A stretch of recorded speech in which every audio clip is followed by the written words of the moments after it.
আমি ডাক্তার ইউনুস বাংলাদেশে বর্তমান যে সরকার চালাচ্ছেন উনাকে আমি অনেক দোয়া দিয়েছি। কেন জানেন? দুটো মারাত্মক কাজ করেছে বাংলাদেশে।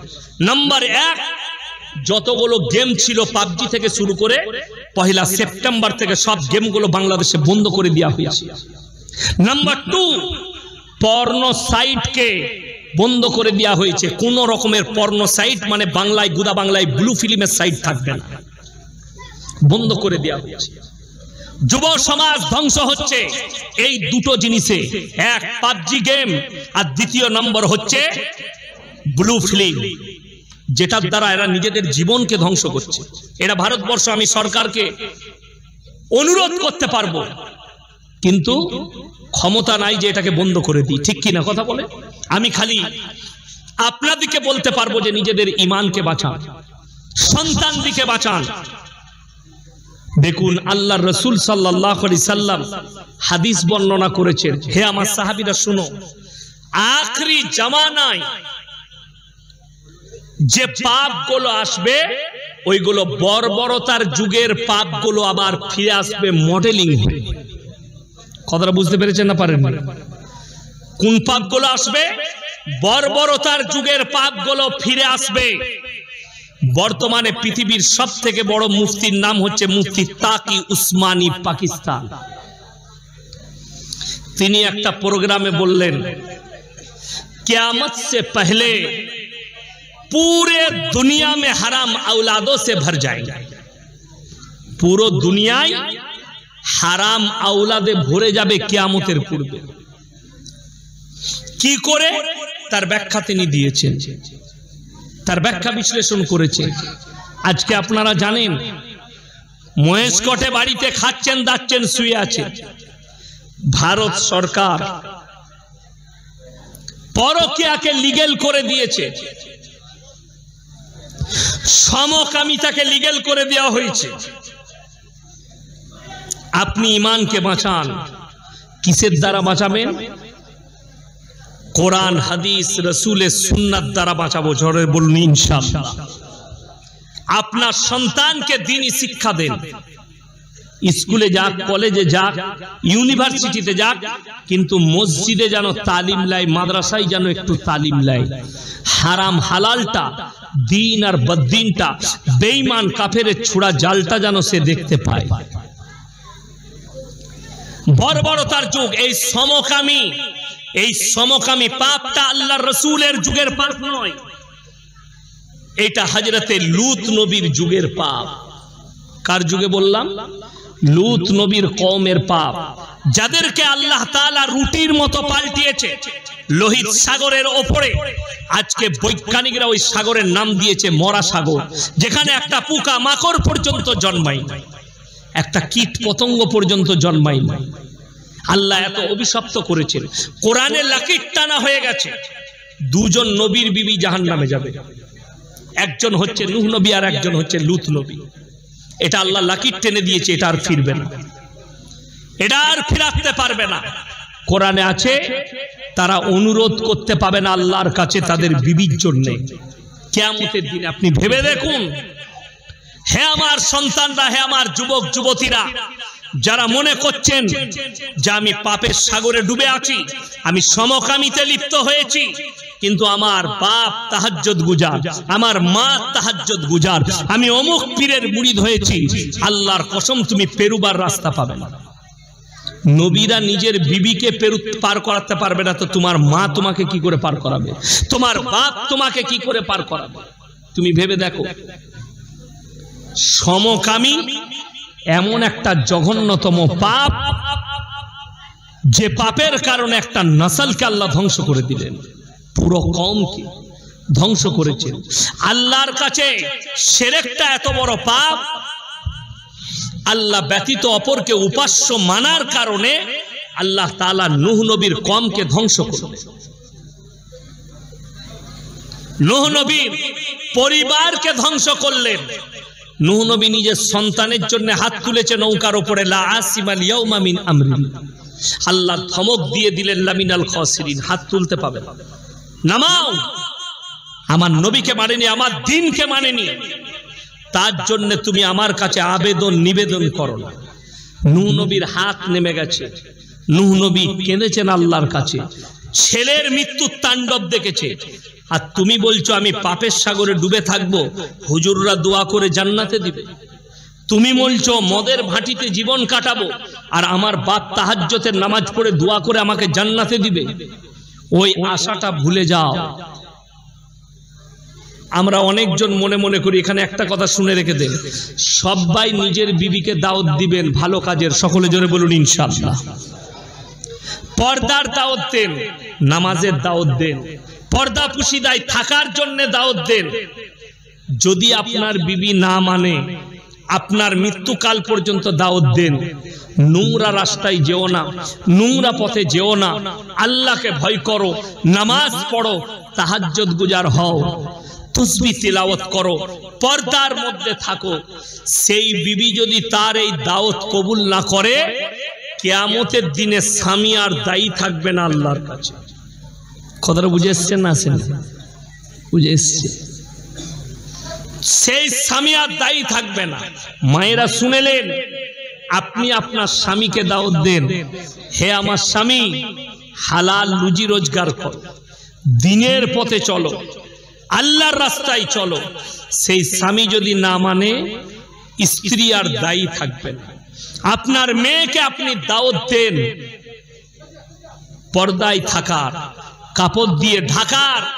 আপনার মেয়ে বালিগ হওয়ার পরে বিবাহকাল পর্যন্ত, মৃত্যুকাল পর্যন্ত সে যদি বাবার কথা, স্বামীর কথা না মানে, বাপ আর দায়ী থাকবে না। যদি বলেন কেন, তার জন্যে প্রমাণ হচ্ছে নূহ নবী, লূত নবী জান্নাতি, তাদের বিবিরা জাহান্নামে যাবে। নূহ নবী জান্নাতি, তার ছেলে কিনান জাহান্নামী। ফিরাউনের বিবি আসিয়া জান্নাতি, ফিরাউন কিন্তু জাহান্নামী। এটাই হচ্ছে আল্লাহর নীলা খেলা। জোরে বলুন সুবহানাল্লাহ। ইব্রাহিম নবী, কোরআনে আছে, কিয়ামতের দিনে আল্লাহর কাছে আবেদন করে বসবেন, আল্লাহ আমি আমার আব্বার জন্য কিছু আবেদন করতে চাই। আল্লাহ তাআলা বলবেন, হে আমার ইব্রাহিম, তুমি সেদিনের কথা ভাবো যেদিনে তোমাকে নমরুদ আগুনে নিক্ষেপ করেছে। তোমার আব্বার চেহারাটা কোন দিকে ছিল? ইব্রাহিম নবীর বাপের চোখে পানি, ইব্রাহিম নবীর চোখে পানি। আগুনে নিক্ষেপ করবে। ইব্রাহিম নবী নিজের বাপকে দাওয়াত দিয়েছিলেন। ইজ ক্বালা লিআবিহি ইয়া আবাতি লিমা তা'বুদু মা লা ইয়াসমাউ ওয়া লা ইউবসিরু ওয়া লা ইউগনি আনকা শাইয়্যা। হে আমার আব্বাজান, আপনি কার উপাসনা করতে লেগেছেন? হাত পা নাড়তে পারে না, কথা বলতে পারে না, নিজস্ব কোনো হাত পা নাড়ার যোগ্যতা নাই। আপনি এই শয়তানের রাস্তা ছেড়ে আল্লাহর রাস্তা ধরুন, আমার উপরে ঈমান আনুন, আল্লাহকে বিশ্বাস করুন, আমার উপরে কলমা পড়লেন। इब्राहिम नबीर बाप बोले हमारे माबूदों के बारे में अगर और कुछ कहा तो तुमको पत्थर से मर्डर कर दिया जाएगा। इब्राहिम नबी खामोश हो गए। आगुने निक्षेप करा हबे। इब्राहिम नबीर चोखे पानी। इब्राहिम नबीर बाप चोखेर पानी फेलिए बोलছে हे आमार पुत्र इब्राहिम তুমি যদি একবার বলো আমি নমরুদকে অনুরোধ করব অবশ্যই তোমাকে ছেড়ে দিবে। ইব্রাহিম নবী বললেন আল্লাহর কসম করে বলছি হে আমার আব্বা আমি এই নমরুদের আগুনের ভয়ে কাঁদিনি, আমি আল্লাহর ভয়ে কাঁদছি কিয়ামতের দিনে আল্লাহ আপনার সঙ্গে কি আচরণ করবে। তাই আপনাকে অনুরোধ করছি আপনি কি করবেন, আমার আল্লাহকে বিশ্বাস করে নেন। नमरुद बोले आगुने निक्षेप करो। इब्राहिम नबी कार काछे मदद चाइलेन सरे जले बोलुन आल्लाहर काछे। आमादेर छेले ना होले कोथाय जाय ताबिजवालार काछे। आमादेर दुकाने बरकत ना थाकले कार काछे चान ताबिजवालार काछे।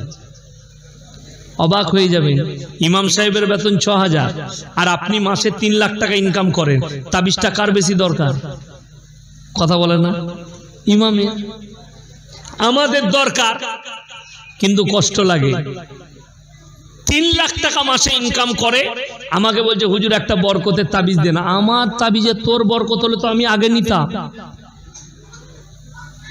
কথাটা বুঝতে পারেন? এইটাই মানুষকে বুঝতে হবে। বরকত পাবেন কিসে? আমি লাইন বলে দিই, শর্ত হচ্ছে 5 ওয়াক্তের নামাজি হতে হবে। সবাই হবে, জোরে বলুন ইনশাআল্লাহ। ইব্রাহিম নবী আল্লাহকে বললেন, আল্লাহ তুমি ছাড়া আমার আর কোনো উপায় নাই, তুমি তো আমার রব, তুমি তো আমার সব, তুমি এই নমরুদের আগুন থেকে রক্ষা করো। আল্লাহ আগুনকে হুকুম দিলেন, কুল্লা ইয়া নারু কুনি বারদাও ওয়া সালামান আলা ইব্রাহিম, আগুন তুমি ক্ষান্ত হয়ে যাও, আমার ইব্রাহিমের একটা পশমকে তুমি জ্বালাতে পারবে না। জোরে বলুন না সুবহানাল্লাহ। একটা পশম পর্যন্ত জ্বালাতে পারেনি। আমি ইয়াসিন বেঁচে আছি না না, কথা যখন বলছি আমার মধ্যে প্রাণ আছে। আমাকে যদি ইনারা মারতে যায়, আমি 2 ঘা বেশি খাবো, কিন্তু আটকাতে পারবো না, পারবো না, বেঁচে আছে। আচ্ছা আমি মরে গেলে যদি আর আমি আটকাতে পারবো? আমাদের দেশের ভণ্ডরা বলছে পীর মরে গেলে পাওয়ার বেড়ে যায়। তাহলে বেঁচে থেকে পাওয়ার নাই, মরে গেলে পাওয়ার বেড়ে যায়? এই জীবনে প্রথম শুনলাম। যারা বলছে, বীরভূমের একটা ছেলে ফোন করে বলছে, হুজুর আপনি খুব উল্টাপাল্টা বায়ান করেন, কেন বা? বলে আপনি বলেছেন, আপনি জানেন আপনি গাছে উঠলে কি দিয়ে উঠেন? আমি বললাম বাবা ডাল ধরেই উঠি। এই গাছে চাপলে ডাল ধরতে হয় না, হয় না? ডাল ধরে গাছে উঠতে, আমি ডাল ধরেই উঠি। বলে তাইলে আপনি যদি গাছে উঠতে গেলে ডাল ধরে উঠেন, তাহলে আল্লাহকে পেতে গেলে পিন না ধরে আল্লাহকে কি করে পাবেন? স্যার এত ভালো যুক্তি, আমি তো হেরে গেলাম। আমি বললাম শোন, আমি যদি ডাব গাছে উঠি তা কি ধরবো বল? কথাটা বুঝতে পেরেছেন না পারেন? এটা আমি তাকে যুক্তি দিলাম যে ডাব গাছে উঠলে কি ধরবো বল। সে তখন গালি দিতে লাগলো। আমি বললাম আমার ভাই, কোরআনকে বিশ্বাস করো আর আল্লাহকে বিশ্বাস করো। আপনাদের মনে মনে হচ্ছে আমি কি এখানেই শেষ করেছি? না, যাদের মনে হচ্ছে আল্লাহকে পাবার ইচ্ছা আছে, আমরা সবাই আজ থেকে আমল করব। জোরে বলুন ইনশাআল্লাহ। কোন ছেলে কোন মেয়েকে প্রেম করলে শুনেছেন কেউ বলেছে তুই বাস স্ট্যান্ডে আসবি, সবার সামনে তোকে আমি আই লাভ ইউ বলবো? এরকম কোন ছেলে বলে? কি করে? প্রেম করলে কোন ছেলে যদি কোনো মেয়েকে প্রেম করে, কোন মেয়ে যদি কোনো ছেলেকে প্রেম করে, তাদের যে মনের ইচ্ছাটা, প্রেমটা কোথায় প্রকাশ করে? যখন সবাই ঘুমিয়ে যায় বাড়ি, কেউ আর জেগে নেই,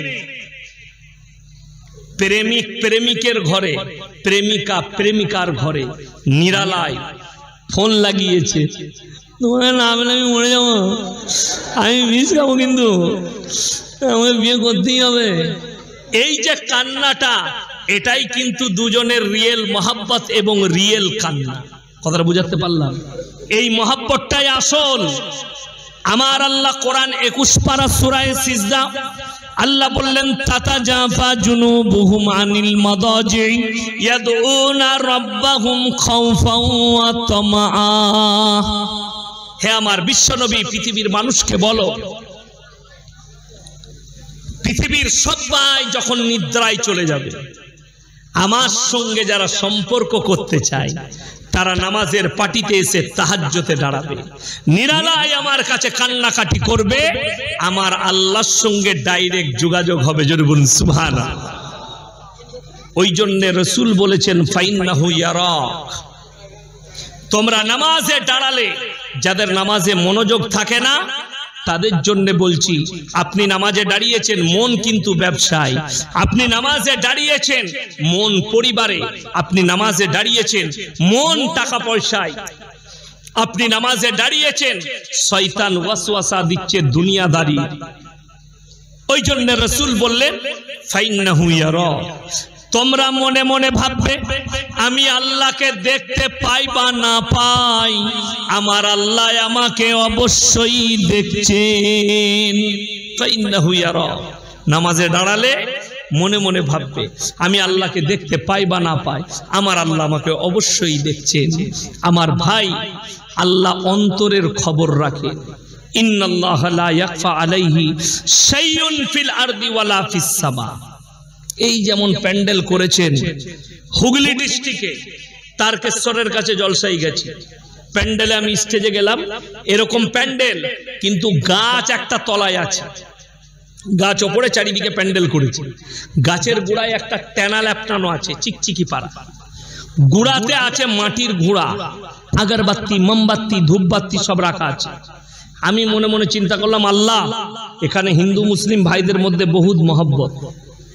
আমি স্টেজে বললাম, বাবাজিরা আপনারা খুব ভালো। বলে কেন হুজুর? আমি বললাম, হিন্দু মুসলিমের মধ্যে অনেক ভালোবাসা, এখানে হিন্দু ভাইরা পুজো করে আর তোমরা এখানে জলসা করছো। বলছি হুজুর ওটা আমাদেরই। আমরা তোরা কি করিস বে? বলে বুড়ো পীর সাহেব আছে।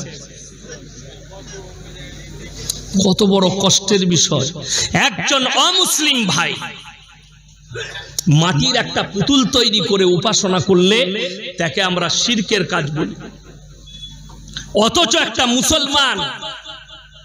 মুসলমান মাটির ঘোড়া রেখে সেখানে সিজদা করছে, আর আপনি এটাকে দিন মনে করেছেন,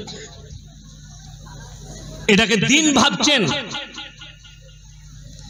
আপনি আমার গাড়িতে চেপে বর্ধমানে চলুন, আমি দেখিয়ে দেবো মাজারে নিয়ে গিয়ে এক ওয়াক্তের নামাজ পড়ে না, হারামখোর জুম্মা পর্যন্ত পড়ে না, অথচ মাজারে বসে তাবিজ লিখছে, মাথায় টুপি লাগিয়ে, মানুষ মনে করছে এই ভালো। আমরা বাপ বেটা, আমার আব্বাজির সঙ্গে কোনোদিন দেখা হলে জিজ্ঞেস করবে, এক স্টেজে বর্ধমান জেলায় দক্ষিণ দামোদরে এক স্টেজে জলসা বাপ বেটা একসঙ্গে দাওয়াত দিয়েছে। মাগরিবের নামাজ পড়লাম সেই মসজিদের পাশে শেওড়া গাছ, গাছের গোড়ায় কবর আছে, একজন মাল বসে তাবিজ লিখছে। মাগরিবের নামাজ হচ্ছে, ও কিন্তু নামাজ পড়েনি, মসজিদে লাগাও। আমি নামাজের পড়ে বললাম, হুজুর নামাজ পড়বে না? বলে হুজুরের নামাজ মুখস্থ। আমি বললাম, মুখস্থ নামাজ আবার কি বে? বলে ওইটা বুঝতে পারবেন না, আপনারা গুনাহগার, আপনারা জাহিরি পড়েন, হুজুর পীর হয়েছে ওই জন্য বাতিনি নামাজ পড়ে। আমরা ওর বীজ আজকে আগে মারব। স্টেজে চেপি আমি বললাম, এই শেওড়া গাছ, এই কবরটা যে ভেঙে দিতে পারবে শহীদের মর্তবা পাবে। ভেবে দেখুন কেন বলেছি। এই কানা দাজ্জাল হারামখোর বলছে আমি জাহিরি নামাজ পড়ি না, বাতিনি নামাজ পড়ি, মনে মনে নামাজ পড়ি, মুখস্থ। আল্লাহর হাবিব সাল্লাল্লাহু আলাইহি সাল্লাম, আল্লাহর রাসূলের ওয়াফাতের হাদিসগুলো বার করলে আপনার চোখ দিয়ে পানি আসবে। রাসূল সাল্লাল্লাহু আলাইহি সাল্লাম অসুস্থ, জ্বর, চলতে পারছেন না, দুজন সাহাবীর কাঁধে হাত রাখলেন, হাদিসে আছে। পাগুলো ছেঁচুড়ে ছেঁচুড়ে নিয়ে গিয়ে মসজিদে নববীতে রাসূলকে দাঁড় করালেন, আল্লাহর হাবিব নামাজ পড়ালেন। তখনও রাসূলের নামাজ মাফ হয়নি। এ হারামখোর দিনে 4 বার খায়, একবার গাঁজা খায়, আর নামাজ মাফ, এর নামাজ মাফ। আমি আপনাকে দিন বুঝাচ্ছি। আপনি যাকে দিন ভাবছেন, আপনি যাকে ইসলাম ভাবছেন, সেটা ইসলামের সঙ্গে কোনো সম্পর্কই নাই। আমি চ্যালেঞ্জ ছুড়ে বললাম, 12ই রবিউল আউয়ালের সঙ্গে ইসলামের কোনো সম্পর্ক নাই। যদি কোনো মৌলবি বলতে পারে যে গ্যারান্টি দিয়ে বলছে এই তারিখেই জন্মগ্রহণ করেছে, ভুল। আল্লাহ রাসূল সাল্লাল্লাহু আলাইহি সাল্লামের জন্ম তারিখের উপরে উলামাদের মধ্যে ইখতিলাফ আছে। কেউ কেউ বলেছেন 8ই রবিউল আউয়াল জন্মগ্রহণ করেছেন, বেশিরভাগ উলামা মত দিয়েছেন 9ই রবিউল আউয়াল, মতান্তরে 12ই রবিউল আউয়াল। 1 মিনিট বলে দিলাম, ধরে নেন, আমি মেনে নিলাম 12ই রবিউল আউয়াল রাসূল ইন্তেকাল করেছে, জন্মগ্রহণ করেছেন। মৃত্যু আর জন্ম তারিখ কটা রাসূলের? একটাই। তাহলে তুমি হারামখোর বলো, তুই জন্মদিন পালন করছিস না মৃত্যু দিন? কথাটা বুঝতে পারেন? আচ্ছা, আল্লাহর রাসূলকে সাহাবীদের থেকে পৃথিবীতে আর কেউ বেশি ভালোবাসতে পারে? কথা বলবেন জোরে। বাসতে পারে। আল্লাহর রাসূল চলে যাওয়ার পরে একজন সাহাবী নিজের জীবন দশায় 12ই রবিউল আউয়াল পালন করলো না, একজন করেনি। কোন একজন মৌলবি যদি প্রমাণ দিতে পারে হাদিসের, সেই মৌলবির আভারী থাকবো যে এত খ্রিস্টাব্দে এত সালে অমুক সাহাবী জুলুস বার করে নবীর খানা রেঁধে, খিচুড়ি রেঁধে, বিরিয়ানি পোলাও রেঁধে 12ই রবিউল আউয়াল পালন করেছে। একটা পাবেন না। কেন? এটার সাথে। আচ্ছা বলুন, নামাজ 5 ওয়াক্তের কি? কথা বলে না? 5 ওয়াক্তের নামাজ কি? আরো জোরে বলুন, আমি কানে কালা। যদি 5 ওয়াক্তের নামাজ ফরজ হয়, নামাজ পড়ে না, কিন্তু 12ই রবিউল আউয়াল নিয়ে মৌলবীদিকে গালিগালাজ করছে, মারামারি করছে, ঠিক কি না? কথা বলেন। কোন মৌলবী বলতে পারবে 12ই রবিউল আউয়াল ফরজ, ওয়াজিব, সুন্নত, নফল? খালি বলছে নবীর মহব্বত, কিচ্ছু নয়। অথচ সেইটা নিয়ে বাড়াবাড়ি, সেটা নিয়ে মারামারি। অথচ আল্লাহর হাবিব সাল্লাল্লাহু আলাইহি সাল্লাম হাদিস বর্ণনা করলেন, যার নামাজ নেই তার মধ্যে ইসলাম নেই। 1 ওয়াক্তের নামাজ পড়ে না, 1 ওয়াক্তের নামাজ নাই, অথচ তারা বলছে যে আমরা আশিকে রাসূল। আমি অনুরোধ করব আমার ভাই, আগে দিনটাকে বুঝার চেষ্টা কর। তোমার দিন বুঝে আসেনি, রাসূলের আখলাক পড়া হয়নি, রাসূলের চরিত্রটা পড়া হয়নি, ভালো করে পড়ো, তারপরে তুমি দিনের মধ্যে দাখিল হবে। তুমি দিন থেকে মাহরুম হয়ে আছো। ওই জন্য বলেছি, ভারতের মুসলমান আবেগে চলছে, আর এক শ্রেণী বিবেকের দ্বারা চলছে। তাদের মধ্যে দলটা উলামাদের বেশি, যারা বিবেকের মধ্যে চলছে। ওই জন্যে আমি প্রত্যেকটা ভাইকে বলবো, আজ থেকে 5 ওয়াক্তের নামাজি হবেন। জোরে বলুন ইনশাআল্লাহ। যুবক দিকে বলছি, শোনো, তোমরা প্রবঞ্চনায় পড়বে না, প্রতারণায় পড়বে না। বেঈমান কাফেররা জাল ছুড়ে দিয়েছে, আপনি ফেসে যাবেন। কেন বললাম? এই জন্যই বেঈমান কাফেররা আপনার ঈমানকে এমন ভাবে ধ্বংস করছে, আপনি টেরই পাবেন না, আপনি বুঝতেই পারবেন না। আজকে দেখুন, আমরা সকলে হাদিসটা জানি, মহিলাদের জন্য যে সমস্ত মা বোন আমার বয়ান শুনতে পাচ্ছেন, এইদিকে আমার দিকে খেয়াল করুন। যতগুলো মেয়ের বাপ, যতগুলো মেয়ের ভাই, যতগুলো বিটির বাপ এখানে বসেছেন, যারা স্বামী বসে আছেন, যারা ভাই বসে আছেন, তারা কান খুলে শুনেন। বর্তমানে বেঈমান কাফেরদের চক্রান্ত শুনেলেন। আল্লাহর রাসূলের হাদিস, মেয়েদের পর্দা হচ্ছে পায়ের নিচে থেকে মাথা পর্যন্ত। কথাটা বুঝতে পেরেছেন না? পারেন, হাতের কবজি পর্যন্ত। কিন্তু বড় দুঃখের বিষয়, বেঈমান কাফেররা মহিলাদের জন্য বর্তমানে যে সালোয়ার গুলো বানাচ্ছে, টাকনুর এতটা উপরে মেয়েরা প্যান্ট পরছে। ঠিক বললাম না ভুল বললাম? এই ওপরে যারা কাপড়ের ব্যবসা করেন, তাদেরকে অনুরোধ করে বলছি, হারাম পোশাক তৈরি করবেন না, আপনি গুনাহগার হবেন। এই টাকনুর ওপরে মেয়েদের জন্য পরা হারাম, ওই অঙ্গগুলো জাহান্নামের আগুনে ঢুকবে। আর পুরুষদের জন্য টাকনুর নিচে কাপড় পরা হারাম। কথাটা বুঝাতে পারলাম? পুরুষরা টাকনুর ওপরে 4 আঙ্গুল ওপরে পড়বে, আর টাকনুর নিচে পড়বে মহিলারা। এ বেঈমান কাফেরের চক্রান্ত। আপনি আরো একটু আগে চলুন, বেঈমান কাফেররা আপনাকে দিয়ে পাপ করাচ্ছে, আপনি জানেন না এটা পাপ। সব থেকে বড় যেটা পাপ আপনাকে আমাকে দিয়ে করাচ্ছে, সেই পাপটা কি বলে দিই। দেখুন, আমাদের সমাজে সব থেকে কম বেতন কার বাবা? কথা বলে না? ইমামদের ভাগীরথী। দোয়া দেব সর্বপ্রথমে, আল্লাহ তুমি মানুষকে বিপদ থেকে উদ্ধার করো, বলুন আমিন। যারা বন্যার দুর্যোগের মধ্যে আছে, কষ্টের মধ্যে আছে, তাদের কষ্টকে উদ্ধার করো। তবে আমি গাড়িতে আস্তে আস্তে বলছিলাম, একজন মুম্বাই থেকে ফোন করলো, আমার আত্মীয়, বললে ভাই 3 দিন হয়ে গেল বৃষ্টি ছাড়েনি, মুম্বাই ডুবো ডুবো অবস্থা।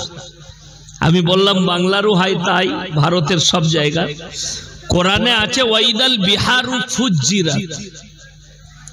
আল্লাহ তাআলা কিয়ামতের পূর্বে, কিয়ামতের আলামতের মধ্যে আলামত হচ্ছে সমুদ্রকে উতলে দেবে, ওপর দিকে উতলে পড়বে, যাতে পৃথিবীতে ভয়াবহ দুর্যোগ আর বন্যা দেখা দিবে। আর সমুদ্র আর পানি টানবে না, তখন উতলিয়ে বাইরে ফেলবে। কিয়ামত কাছে আসছে, আমি দু চারটা আলোচনা করব, সবাই আমল করব, বলুন ইনশাআল্লাহ। কে কি বলছে পৃথিবীর, কে কি করছে, এতে ইসলামের কোনো যায় আসে না। মুসলমান যদি কালমার উপরে টিকে, পৃথিবীর আর কোনো শক্তি আপনার কাছে টিকবে না। আমি কালকের জলসায় আলোচনা করেছি যে ভাই মারাত্মক দিক হচ্ছে উলামাদের দুঃখ আর উলামাদের কষ্টটা হচ্ছে এই ভারতে কিন্তু বর্তমানে 30 কোটি মুসলমান আছে, আছে না? কথা বলে আছে, কম বেশি 30 কোটি মুসলমানের কাছে হিসেব করলে 30 কোটি মোবাইল বেরোবে, বেশি আছে, আমি এটা কম করে বলবো, ঠিক কি না? এই অ্যান্ড্রয়েড মোবাইল গুলো 30 কোটি মুসলমান থাকলে 30 দুগুণে 60 কোটি হওয়া দরকার, আমি 30 কোটি ধরলাম, কথাটা বুঝতে পারেননি? 30 কোটি। দুঃখটা এক জায়গায়, কেন্দ্র সরকার আইন আনতে চাইছে ওয়াকফ সম্পত্তিকে দখল করব, আমাদের হাতে এখতিয়ারে আসবে, আমরা আমাদের মতো করে তোমাদের উন্নয়ন করব। তো উন্নয়ন যা করেছে তা দেখাই যাচ্ছে, আলহামদুলিল্লাহ খুব বড় উন্নয়ন করেছে দেশের। তো দেশের যদি এত উন্নয়ন করে আপনার কতটা করবে সেটা আপনি হিসেব করুন। নাম্বার 2, পার্সোনাল বোর্ড আপনাদের মুসলমানদিকে ভারতবর্ষে ভোট দিবার জন্য একটা গুগলে স্ক্যানার দিল, যেটাতে আপনারা ভোট দেন, মুসলমানদের ভোট এতে পৌঁছাক, যে আমরা এটা তীব্র নিন্দা এবং বিরোধিতা করছি। অবাক হবেন, গোটা ভারতবর্ষে মাত্র 4.5 কোটি ভোট পড়েছে, 4.5 কোটি। এইখান থেকে বোঝা যাচ্ছে যে মিনিমাম 25 কোটি মুসলমান তারা মোবাইলকে মিস ইউজ করছে। কথা বলবেন না ভাই, যার কথা বলার ইচ্ছা পালিয়ে যান, আমার ডিস্টার্ব লাগছে কানে, আমি এখনই গাঁজা করি গল্প ধরবো।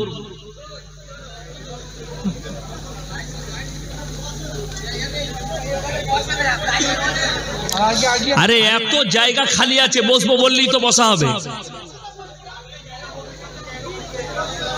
এ ভাই এই জায়গাগুলো ফাঁকা আছে, আমি দেখতে পাচ্ছি, এগুলো একটু চেপে চেপে আসেন, একবার তাকবীর দেন, নারায়ে তাকবীর। সরে সরে আসেন, সরে সরে আসেন ভাই, একটু তাড়াতাড়ি আসেন ভাই, খুব গুরুত্বপূর্ণ কথা হচ্ছে ভাই, ওয়াকফ সম্পত্তি সম্পর্কে খুব গুরুত্বপূর্ণ, এগুলো আমাদের নওজওয়ানদেরকে জানা দরকার আছে। তাড়াতাড়ি আসেন, তাড়াতাড়ি ক্লিয়ার করেন, তাড়াতাড়ি একবার তাকবীর দেন, নারায়ে তাকবীর, আরো জোরে নারায়ে তাকবীর। আল কোরআনের আলো হযরত মাওলানা ইয়াসিন সাহেব জিন্দাবাদ। আমার ভাই দুঃখটা উলামাদের, আমাদের একটাই। দেখুন ইতিহাসের পাতা খুললে দেখতে পাবেন, ভারতে এই ভারতকে ইংরেজদের হাত থেকে স্বাধীন করার জন্য সব থেকে বেশি মুসলমানদের মধ্যে যারা প্রাণ দিয়েছে তারা হচ্ছে উলামায়ে দ্বীন, আলেমরা। আপনার এই মসজিদ, আপনার ঘর, ওয়াকফের সম্পত্তি কিভাবে টিকে থাকবে এটা আপনার ফিকির না থাকলেও আলেমদের ফিকির আছে, আমাদের ফিকির আছে। মাত্র 4.5 কোটি ভোট পড়েছে, আমরা অবাক। তার মধ্যে সব থেকে দুঃখ হচ্ছে পশ্চিম বাংলায় সব থেকে কম ভোট পড়েছে, মহারাষ্ট্রে সব থেকে বেশি ভোট পড়েছে। কেন? সেখানকার মানুষ আলেমরা দরজায় গিয়ে বাজারে দাঁড়িয়ে, भाई इस पे वोट डालो, अरे भाई मुसलमान है भाई, साजिद भाई इधर आओ, इसमें वोट डाल दो, आपका मोबाइल है ना, लाओ हम कर देते। एरम करे वोट दिएছি। বাংলায় 3.5 কোটি মুসলমান আছে, আমি চাই 2 কোটি ভোট পড়ুক, 2 কোটি পড়ুক। আলেম দিকে জিজ্ঞেস করুন যারা অ্যাক্টিভ আছে, পার্সোনাল ল বোর্ডের যারা মেম্বার আছে তাদেরকে জিজ্ঞেস করুন, কয়েক লাখ ভোট পশ্চিম বাংলায় পড়েছে, সব থেকে কম গোটা ভারতবর্ষে, সব থেকে কম। এটা দুঃখ, কেন দুঃখ? মুসলমান অ্যাক্টিভ নয়। আমাদের দেশের মুসলমান দুটো ভাগে ভাগ হয়ে আছে ভারতে, একটা হচ্ছে আবেগে ইসলাম করে আর একটা বিবেকে। নামাজি তিনটে কোয়ালিটি আছে। কটা বললাম? তিনটে। এক হচ্ছে ঈদ আর বাকরা ঈদের নামাজি, পুরো বছর পড়ে না। আর একটা হচ্ছে জুম্মার মুসল্লি, আর একটা হচ্ছে 5 ওয়াক্তের। যারা 5 ওয়াক্তের মুসল্লি মাশাআল্লাহ, যারা জুম্মার মুসল্লি, তারা মনে মনে ভাবছে আমি তো আর যাই না হোক জুম্মা, কিন্তু আমি ছাড়ি না, ওই জন্য জান্নাত সে পাবেই পাবে। আর যা ঈদ বাকরা ঈদের মুসল্লি, তাদের একটা গুণ আছে দেখবেন ভালো। ঈদের দিনে ইমাম সাহেব বয়ান করছে ঈদগায়, ঠিক নামাজ দাঁড়াবার আগে হুজুর নিয়তটা বলবেন তো। এবে নিয়ত নিয়ে কি করবি? কথাটা বুঝতে পেরেছেন না পারেন? বলে না ঈদগায় যে হুজুর ঈদের নামাজের নিয়তটা বলে দিবি, যে ইমাম নিয়ত বলবে সেই ইমাম গুনাহগার হবে আমার কাছে ফতোয়া নিলে। কেন? কেউ যদি সানা না পড়ে, রুকু সিজদার তাসবিহ না পড়ে, কেউ যদি আত্তাহিয়াতু না পড়ে, দরুদ শরীফ না পড়ে, দুআয়ে মাশুরা না পড়ে, নামাজ হবে? কথা বলেন, নামাজ হবে না। এই আলেমরা আছে, আমি বলে যাচ্ছি, যদি কেউ নিয়ত না করে, খালি নিয়ত করে আল্লাহ আমি ঈদের নামাজ পড়ছি, আল্লাহু আকবার, নামাজ হয়ে যাবে। কথাটা বুঝতে পেরেছেন না পারেন? এই নিয়ত করলেও নামাজ হয়ে যাবে, কিন্তু জেনে রেখে দিবেন, যদি যেগুলো বললাম এগুলো যদি তার মুখস্থ না থাকে, জিজ্ঞেস করুন, কিচ্ছু জানে না। এই 1 সপ্তাহ আগে আমার গ্রামে আমার আব্বাজির কাছে, আব্বাজানকে মামা বলে, আমরা ফুফুইতো ভাই বলি, তো রোজ এসে বসে চা ফা খায়, আমাদের সঙ্গে গল্প করে, কথা বলে, ভালোবাসে। তো সে বলছে মামা, আমার আব্বাজিকে বলছে মামা, ইমাম সাহেবের মনে হচ্ছে আত্তাহিয়াতুটা একটু দেরি হয়ে যাচ্ছে। আমি মনে মনে ভাবলাম তাহলে আমার ভাইয়ের মনে হয় আত্তাহিয়াতুটা ভালো মুখস্থ আছে। আমি বললাম ভাই আত্তাহিয়াতুটা শোনাও তো। বলছে আমার মুখস্থ নাই তো। এটা আমি আল্লাহর কসম করে বলছি, বানানো গল্প বলিনি। সে বলছে আত্তাহিয়াতু মুখস্থ নেই, অথচ সে বুঝতে পারছে ইমামের দেরি হয়ে যাচ্ছে। কথাটা বুঝতে পারেন? কত বড় পণ্ডিত, কত বড় বুজুর্গ, তার নিজের মুখস্থ নাই, সে অপরের ভুল ধরতে পারছে। এইটা হচ্ছে মুসলমানের হাল।